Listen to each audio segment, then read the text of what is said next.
Assalamualaikum warahmatullahi wabarakatuh. Saudara-saudara sekalian yang saya banggakan, Alhamdulillah Allah senantiasa melimpahkan rahmatnya kepada kita sekalian, sehingga kita bisa melanjutkan perkuliahan istek yang insyaallah hari ini adalah pertemuan yang ke-6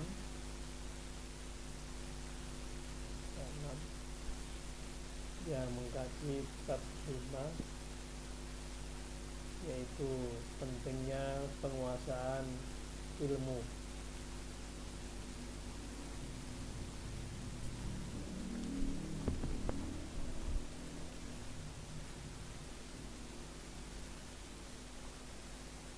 Sebelum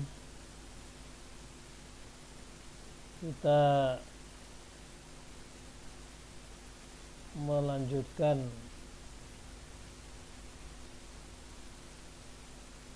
masalah pentingnya penguasaan ilmu,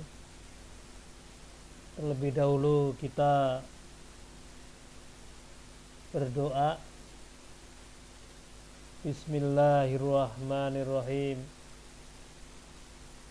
Raditu billahi robba wa bil islami dina wa bi muhammadin nabiyya wa rasulah.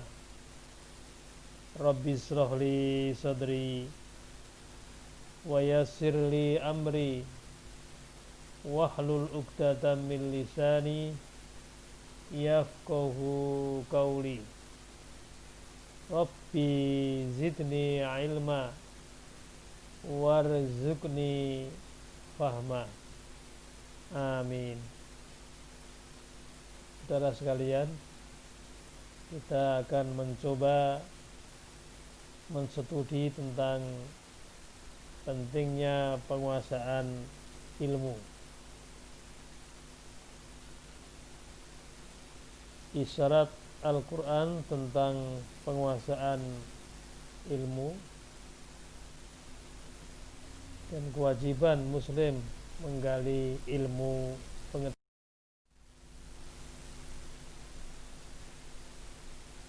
Ada 3 pandangan kaum muslim terhadap Al-Quran.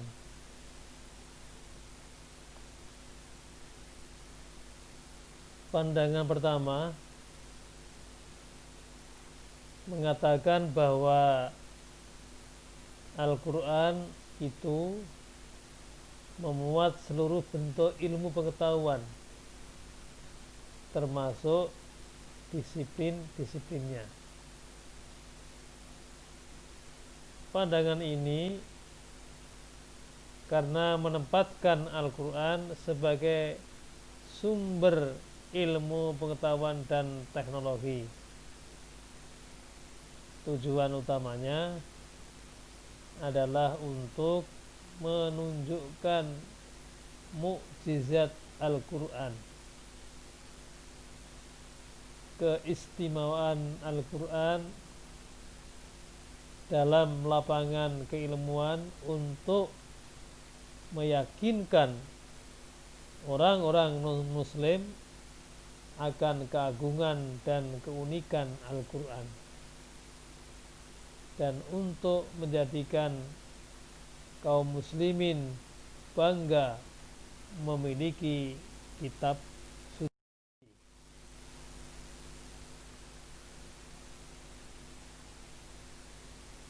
Kemudian pandangan kedua mengatakan bahwa Al-Quran itu semata-mata sebagai kitab petunjuk, dan di dalamnya tidak ada tempat bagi ilmu pengetahuan dan teknologi. Pandangan kedua ini sebagai bentuk reaksi dari pandangan pertama, yang dipelopori oleh Abu Ishaq As-Shatibi, yang dikutip oleh Az-Zahabi dalam kitab At-Tafsir wal Mufassirun, bahwa orang-orang saleh pendahulu kita itu lebih memahami Al-Quran daripada kita, dan mereka tidak berbicara tentang bentuk ilmu tersebut.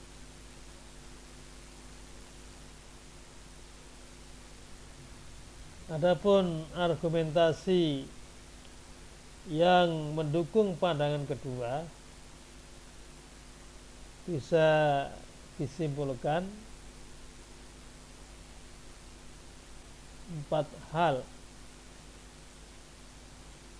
Pertama, tidaklah benar menafsirkan kata-kata Al-Quran dengan cara yang tidak diketahui oleh orang-orang Arab pada masa Nabi. Yang kedua,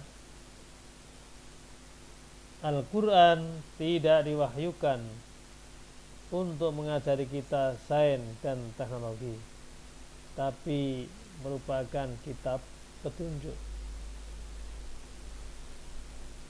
Masalah iptek di luar tujuan diwahyukan Al-Quran.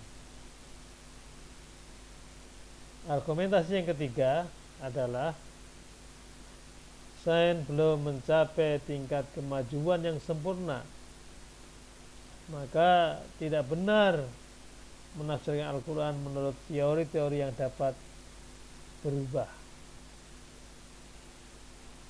Argumentasi yang keempat adalah sudah menjadi kehendak Allah manusia dapat menemukan rahasia-rahasia alam dengan menggunakan indera dan daya intelektualnya.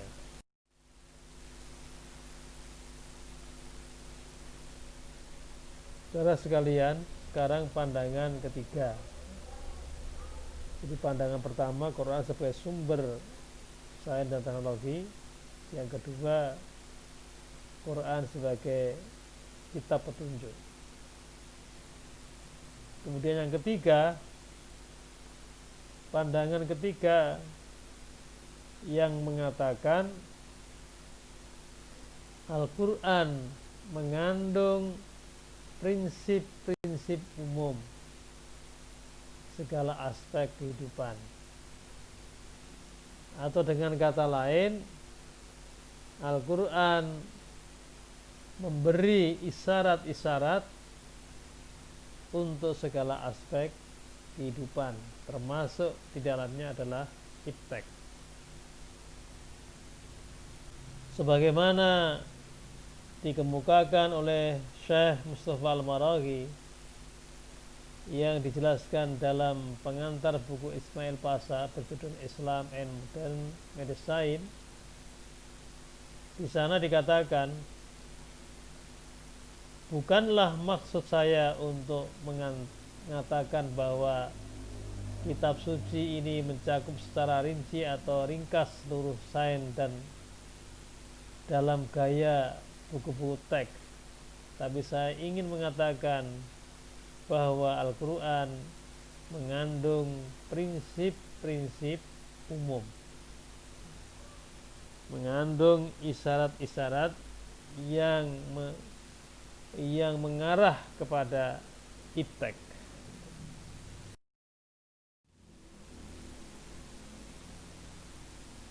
Nah, ini prinsip-prinsip umum tadi atau isyarat-isyarat yang mengarah kepada iptek. Kita bisa melihat isyarat Al-Quran tentang pentingnya penguasaan iptek. Di dalam Al-Quran terdapat 7 iktibar, terdapat 7 pelajaran dalam bidang iptek. Yang pertama, ini prinsip atau isyarat tadi, saya katakan isyarat, penggalian lubang di tanah, menguburkan mayat dan menimbunnya, seperti yang dipelajari Qabil dari perbuatan gagak setelah ia membunuh saudaranya si Habil. Dari isyarat ini kan akan melahirkan adanya ilmu bumi, ilmu geografi, kemudian ilmu pertambangan dan lain-lainnya. Yang kedua, isyarat yang kedua atau itibar yang kedua, pembuatan dan melayarkan kapal yang dilakukan oleh Nabi Nuh alaihissalam pada masa menjelang air bah datang, sehingga terjadi banjir besar. Nabi Nuh dan umatnya yang setia selamat dari banjir tersebut. Ini kan teknologi perkapalan. Yang ketiga, menyucikan, meninggikan potensi dan membangun Baitullah oleh Nabi Ibrahim dibantu oleh Ismail. Nanti bisa dilihat, dibaca Al-Baqarah ayat 124 sampai 132. Kalau teknologi perkapalan bisa dibaca dalam surat Hud, surat yang ke-11 ayat 36 sampai 44. Kemudian tentang tadi penggalian tanah, jadi ilmu pertanahan, ilmu bumi, kemudian ilmu pertambangan, itu bisa dibaca Al-Maidah ayat 30 sampai 31.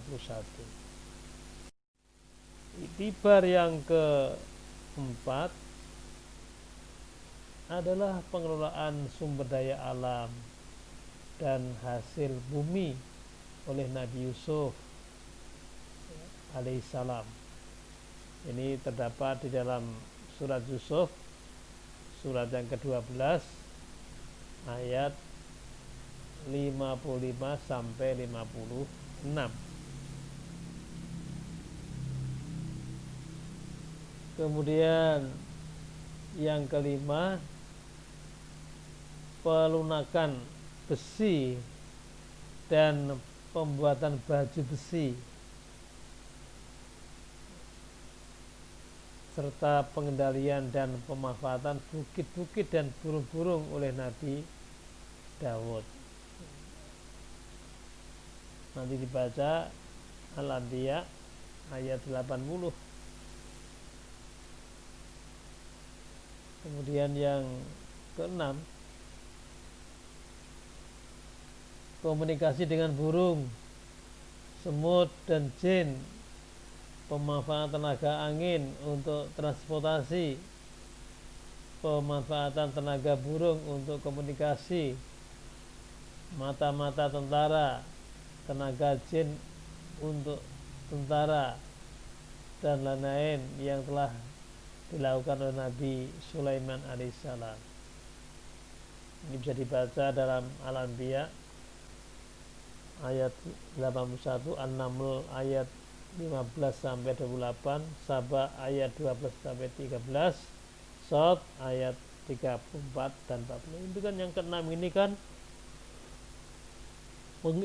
mengindikasikan beberapa ilmu komunikasi, ilmu transportasi ini, ilmu mata angin. Kemudian yang ketujuh adalah penyembuhan orang buta, kemudian penyembuhan orang yang berpenyakit lepra dan telepati oleh Nabi Isa alaihissalam. Ini kan sehingga menginspirasi adanya ilmu kesehatan dan ilmu kedokteran ini. Jadi ada 7 itibar, ada 7 prinsip atau isyarat yang berkaitan dengan ilmu pengetahuan dan teknologi, saudara-saudara sekalian. Maka untuk memperluas wacana kita, ini ada buku Nalar Ayat-ayat Semesta, menjadikan Al-Quran sebagai basis konstruksi ilmu pengetahuan, yang ditulis oleh Agus Purwanto, Dr. Sains. Sekarang dia sudah mencapai Profesor Agus Purwanto, Dr. Sains. Kemudian juga ayat-ayat semesta, sisi Al-Quran yang terlupakan. Jadi kalau kita ingin memperdalam Islam dan iptek, ya kita sebagai mahasiswa membelilah buku-buku yang seperti ini.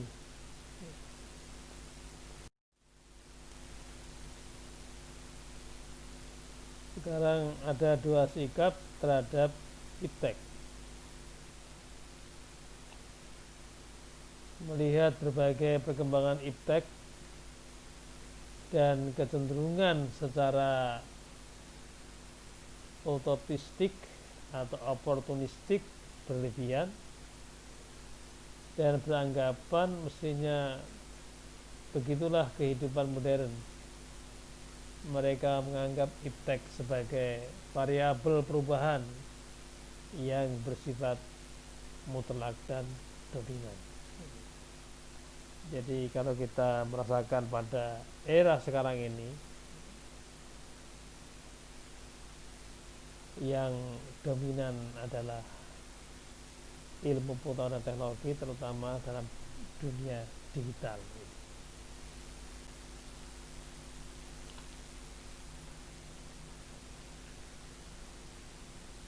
Yang kedua, yang pertama tadi utopistik, oportunistik. Kemudian sikap yang kedua, melihat berbagai perkembangan iptek dan kecenderungannya secara distopistik atau pesimis dan cemas berlebihan. Ini sikap, ya, sikap manusia terhadap iptek. Yang pertama tadi utopistik, oportunistik, berlebihan. Kemudian yang kedua distopistik, artinya pesimis dan kecemasan berlebihan. Mereka melihat, mereka yang bersikap ini distopistik ini, mereka melihat perkembangan iptek sebagai sumber bencana bagi masa depan manusia, dan penuh dengan kekhawatiran iptek akan mencerabut kebudayaan manusia dari akarnya, mencerabut nilai-nilai kemanusiaan yang luhur. Maka kita sebagai umat Islam harus tawassut, berada di tengah-tengah. Jadi kemarin sudah disampaikan, ingin meraih kehidupan dunia dengan ilmu, ingin meraih kehidupan akhirat juga dengan ilmu. Kalau dunia, menguasai dunia, dan kita bisa mengaktualisasikan diri kita, tentunya kita harus menguasai iptek. Jadi tidak terlalu berlebihan, oportunistiknya berlebihan, dan tidak juga punya sikap cemas berlebihan. Jadi kita wasitiyah, iptek kita jadikan sebagai instrumen, sebagai sarana untuk mencapai kehidupan yang baik.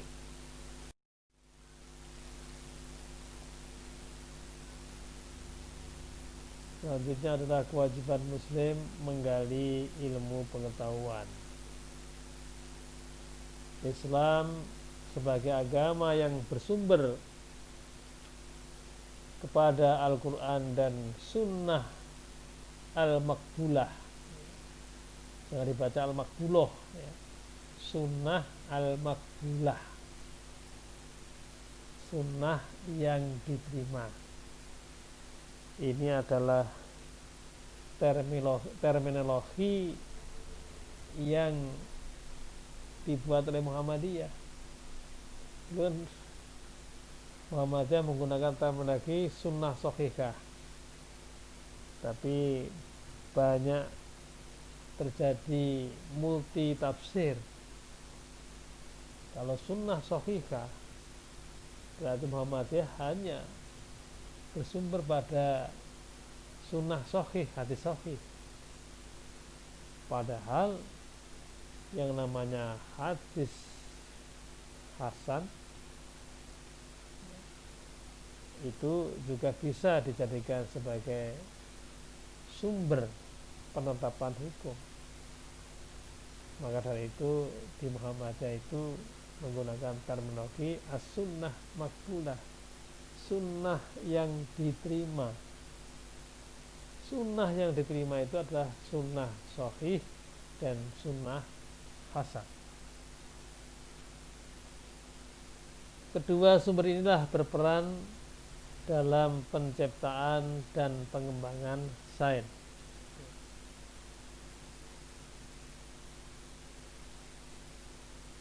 Pertama, prinsip-prinsip seluruh sains terhadap Al-Quran terdapat dalam Al-Quran. Jadi pertama, prinsip-prinsip seluruh sains terdapat dalam Al-Quran. Yang kedua, Al-Quran dan As-Sunnah Al-Makbulah menciptakan iklim yang kondusif bagi perkembangan sains dengan menekankan kebajikan dan keutamaan menuntut sains, pencarian sains dalam segi apapun berujung pada penegasan tauhid dan keesaan Tuhan.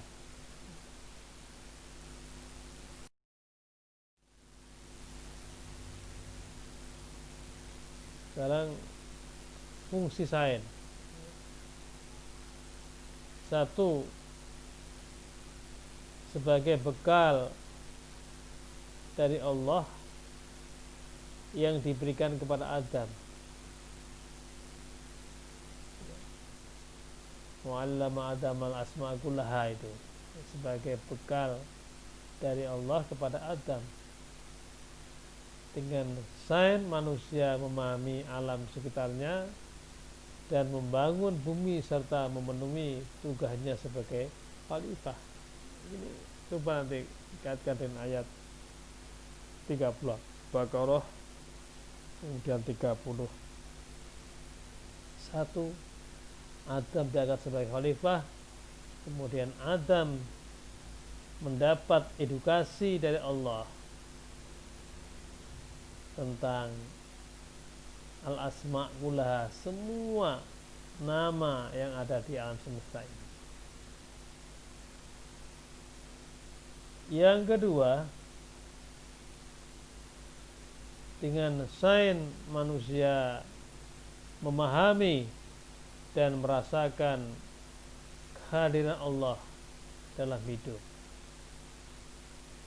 sehingga menjadi lebih bertakwa kepada Allah Subhanahu wa ta'ala. Ini perlu dipegang tentang fungsi sains ini. Jadi sebagai bekal sehingga manusia bisa memahami alam sekitarnya dan bisa membangun dan bisa menciptakan peradaban dunia yang baik sebagai tugas dari Khalifatul fil ard. Yang kedua, dengan adanya sains manusia bisa hudurul qalbi, bisa menghadirkan Allah dalam hidup ini. Kalau kita hidup senantiasa didasarkan kepada kehadiran Allah di dalam diri kita ini, kita akan menjadi orang yang lebih bertakwa, beriman kepada Allah Subhanahu wa ta'ala.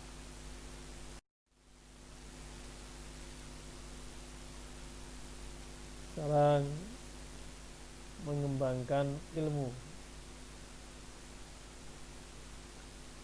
Ayat yang mengisyaratkan tentang pengembangan ilmu ini bisa kita baca dalam surat Al-Kahfi, surat yang ke-18 ayat 109. Qul law kanal bahru midatan li kalimati rabbi la nafidal bahru qabla an tanfada kalimatu rabbi walau ji'na bimisli madada. Katakanlah wahai Muhammad, kalau sekiranya lautan menjadi tinta, law kanal bahru midadan, sekiranya lautan menjadi tinta, li kalimati Rabbi, untuk menulis kalimat-kalimat Rabbku, kalimat-kalimat Rabbku, la nafidal bahru qabla an tanfada kalimatu Rabbi, sungguh habislah lautan itu sebelum habis ditulis kalimat-kalimat Rabbku. Walau ji'na bimisli midada, meskipun kami datangkan tambahan sebanyak itu pula. Ini menunjukkan bahwa ilmu Allah itu sangat luas. Jadi lautan dijadikan tinta, kemudian tanaman-tanaman itu menjadi pena untuk menulis kalimat-kalimat Allah, ilmu-ilmu Allah tidak akan habis.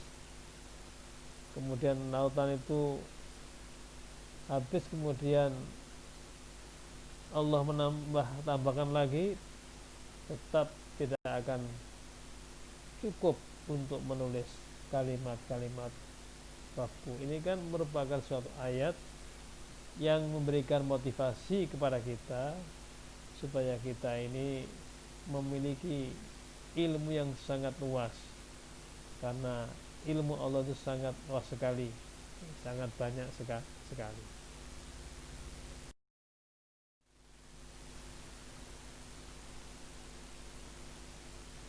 Kemudian Al-Quran dan As-Sunnah yang berkaitan dengan sains. Dalam surat An-Nahl ayat 78, A'udzu billahi minasyaitonir rajim.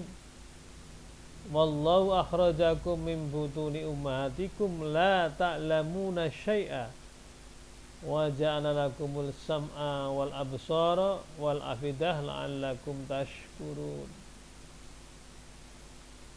Allah mengeluarkan kamu dari perut ibumu. Wallahu akhrajakum min butuni ummahatikum la ta'lamuna syai'a, dalam keadaan tidak mengetahui sesuatu apapun, sesuatu pun. Ini bisa kita buktikan. Kita keluar dari rahim ibu enggak tahu apa-apa, tapi wa ja'ala lakumus sam'a wal absar wal afidah la'allakum tashkurun. dan Dia memberi kamu pendengaran, penglihatan, dan hati agar kamu bersyukur.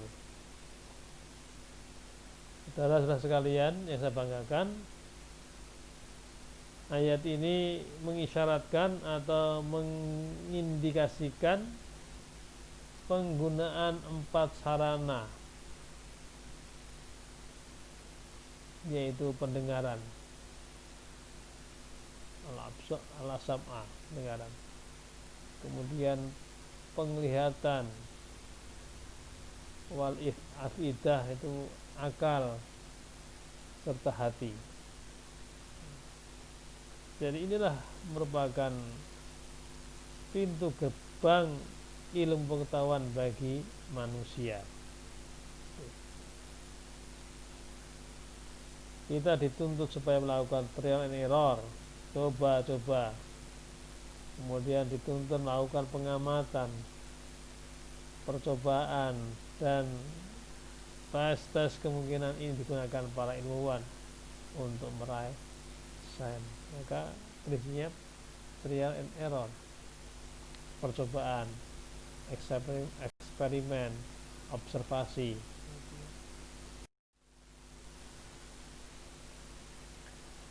Sekarang kita memahami model studi Islam klasik, medieval, dan kontemporer.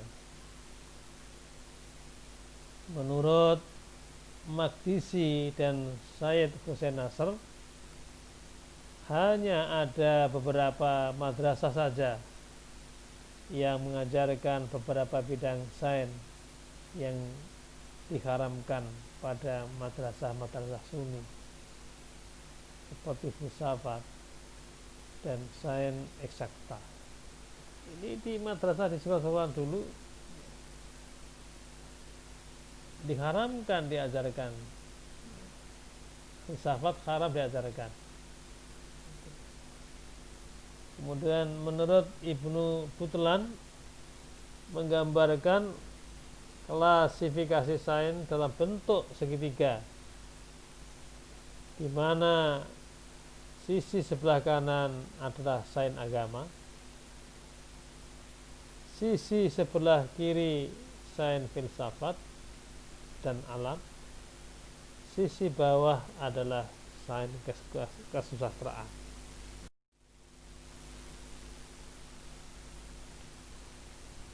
Sains Islam muncul dari perkawinan antara semangat yang muncul dari wahyu Al-Quran dengan sains yang ada dari berbagai peradaban yang diwarisi Islam, yang ditelaah diubah bentuk melalui kekuatan rohaninya menjadi suatu substansi baru yang berbeda dan sekaligus melanjutkan apa yang telah ada sebelumnya. Sifat internasional dan kosmopolitan wahyu Islam yang bersumber dari karakter universal wahyu Islam dan tercermin dalam penyebaran geografis Islam, Darul Islam, membuat Islam mampu menciptakan sains pertama yang benar-benar bersifat internasional dalam sejarah manusia. Ini bisa kita kenal, ada Ibnu Sina, ada Ibnu Rus, kemudian yang lain-lain.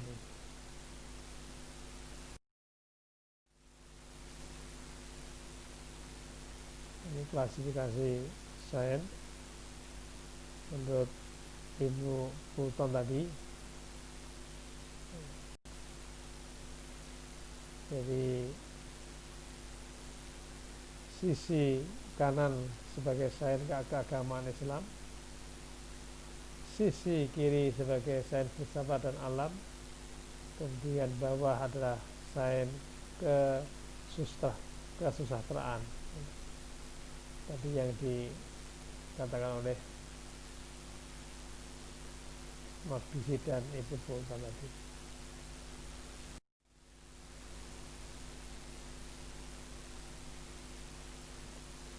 Masih membicarakan klasifikasi sains, Ibnu Khaldun mengklasifikasi menjadi 2 kategori.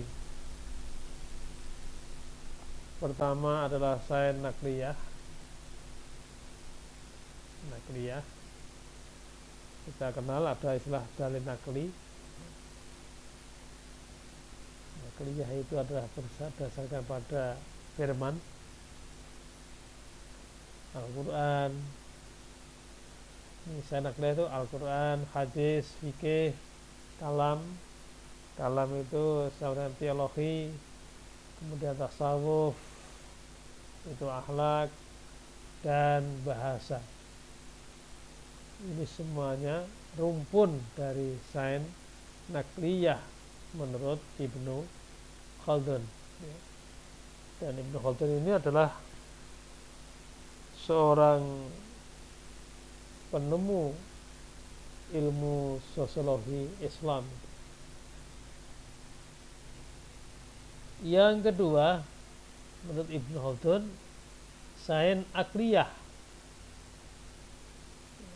Yang masuk dalam rumpun sains akliyah itu adalah logika, filsafat, kedokteran, pertanian, geometri, dan astronomi, dan sebagainya. Dikatakan akliyah karena ilmu-ilmu ini adalah merupakan hasil interpretasi dari rasio atau akal manusia.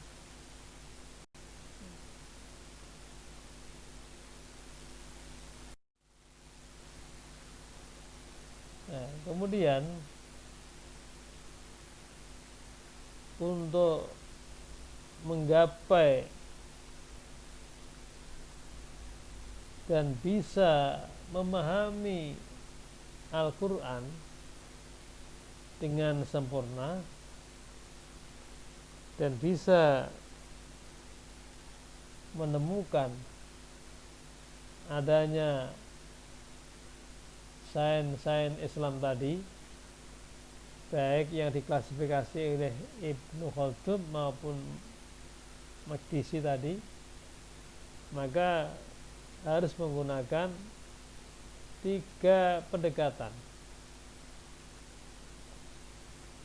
Pertama, pendekatan burhani, bersumber dari alam sosial dan manusia dengan pendekatan filsafat dan sains. Jadi ini adalah mengkaji bukti-bukti atau peristiwa-peristiwa yang terjadi dalam alam realitas. Kemudian yang kedua, pendekatan bayani, bersumber dari nas. Kalau berani bersumber dari realitas. Kalau pendekatan bayani bersumber dari nas, teks atau wahyu dengan pendekatan bahasa. Yang ketiga adalah pendekatan irfani.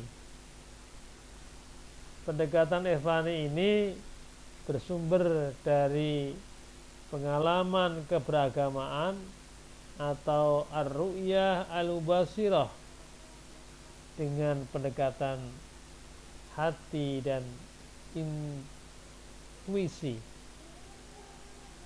irfan, kasab. Inilah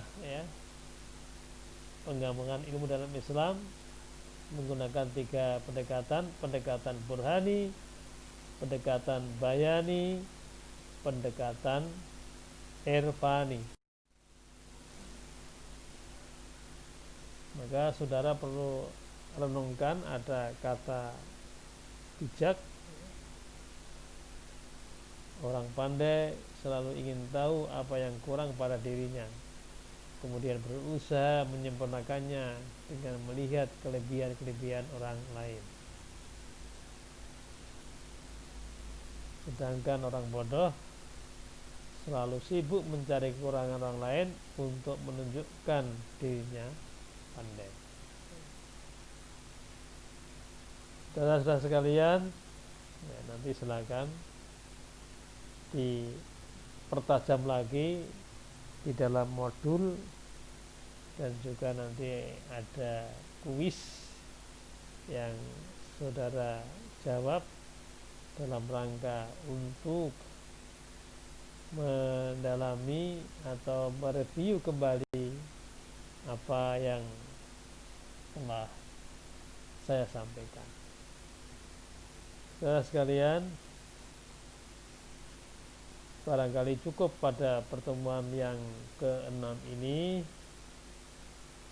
Mudah-mudahan ada manfaatnya dan menambah wawasan intelektual kita, spiritual kita, dan emosional kita. Jadi kita ini dituntut memiliki kecerdasan spiritual, kecerdasan intelektual, dan kecerdasan emosional. Saudara sekalian, marilah kuliah pada hari ini kita tutup atau kita akhiri dengan bacaan hamdalah alhamdulillahi rabbil alamin. Assalamualaikum warahmatullahi